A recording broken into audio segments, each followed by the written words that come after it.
As the weather cools down, thank goodness it finally has started to, it's nice to start thinking about soups and stews and things like that that you've really avoided all summer long because it was so hot and you didn't want to stand anywhere near a stove. What I have for you today is a cabbage soup, and it's actually a Russian-oriented cabbage soup. I have a small head of green cabbage, and I put it over a medium to medium-low heat with a tablespoon of canola oil. It's just shredded cabbage, similar to what you would do for coleslaw. And I'm just wilting it down. I want to make sure that it's started to do a lot of the cooking and most of the cooking that you want done with the cabbage as far as how tender you want it to be. It really needs to take place at this stage. So think about, take a test bite. Is it soft enough for you? Because the other ingredients that we're going to add to this are not really going to let it tenderize. They're going to keep it about what it is like here. What we're going to add to this is 4 cups of tomato juice. And it's the acid in this tomato juice that's going to prevent much more tenderization from happening. So if you didn't like it now, it's really going to be pretty much too late. I also have about 4 cups of chicken stock, and you can use canned chicken broth if that's what you've got available. And just stir those together. Well, I've been doing it on a fairly low heat because I just wanted it to wilt down and start cooking. At this point you need to turn it up to a higher heat, probably up too high, because you want it to come to a boil and then start working down from there. Now this, as I said, is a sweet and sour kind of recipe. And so what we're going to add to it that's going to provide some of the sweet is a cup of raisins. And if you're like my house, you always have some raisins that didn't get sealed quite well enough. Somebody didn't quite seal the bag down, so they're starting to dry out a little bit. They're not really that good for eating as snacking anymore.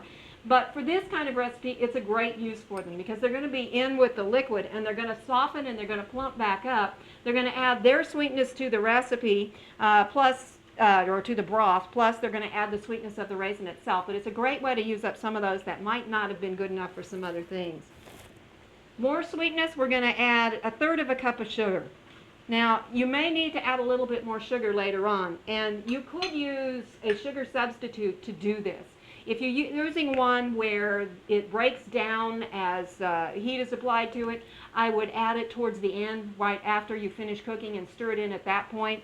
If you're adding some of those that can hold up to heat, and there are a couple now, then I would go ahead and add it go ahead and add it like you would the sugar. It's going to be somewhere between 1/3 cup to a half, depending on how tart it is and how tart you want it later on. So you start with a smaller amount at this point. You can always adjust it later on.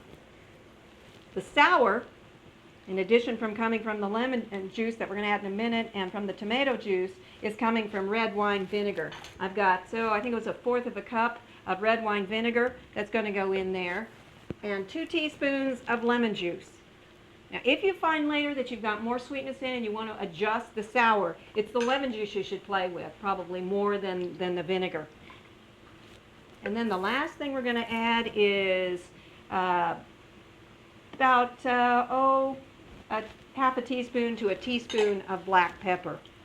Now bring those up to a simmer and let them, when it comes to a simmer, turn it down and let it cook for about 30 minutes. Remember, this is not because you're softening the cabbage so much as developing the flavors and let everything marry together. Otherwise, it's going to taste like a bunch of ingredients but not a recipe. After about 30 minutes, you have something that looks like this.